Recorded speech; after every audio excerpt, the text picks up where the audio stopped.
اللهم صل على سيدنا محمد في الأولين، وصل على سيدنا محمد في النبيين، وصل على سيدنا محمد في الآخرين، وصل على سيدنا محمد في الملأ الأعلى إلى يوم الدين.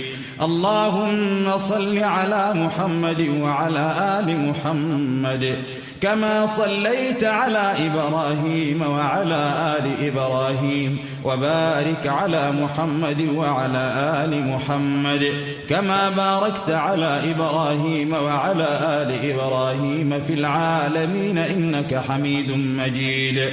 اللهم اجز عنا سيدنا ونبينا محمد صلى الله عليه وسلم أفضل ما جازيت نبيا عن أمته، واجز عنا أصحاب نبينا أجمعين. اللهم إنا عبيدك بنو عبيدك بنو إمائك، نواصينا بيدك، ماض فينا حكمك، عدل فينا قضاؤك.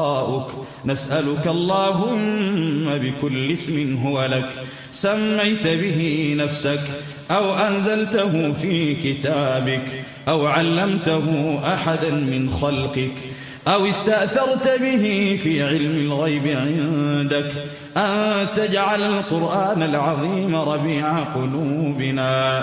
اللهم اجعل القرآن العظيم ربيع قلوبنا ونور أبصارنا وجلاء أحزاننا وذهاب همومنا وغمومنا وقائدنا وسائقنا وذليلنا إليك وإلى جناتك جنات النعيم. اللهم ذكرنا منه ما نسينا وعلمنا منه ما جهلنا، وارزقنا تلاوته والعمل به آناء الليل وأطراف النهار على النحو الذي يرضيك عنا.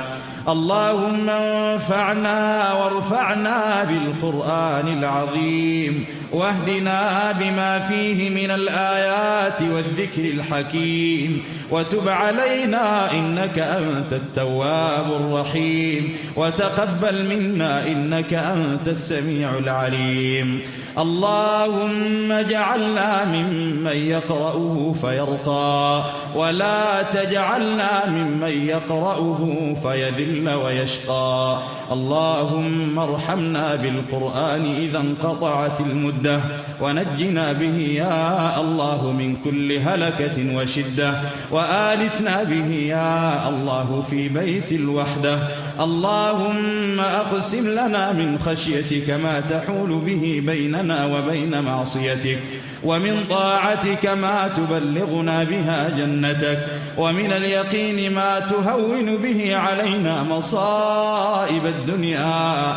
ومتعنا اللهم بأسماعنا وأبصارنا وقوتنا ما أحييتنا، واجعله الوارث منا، واجعل ثأرنا على من ظلمنا، وانصرنا على من عادانا، ولا تجعل مصيبتنا في ديننا، ولا تجعل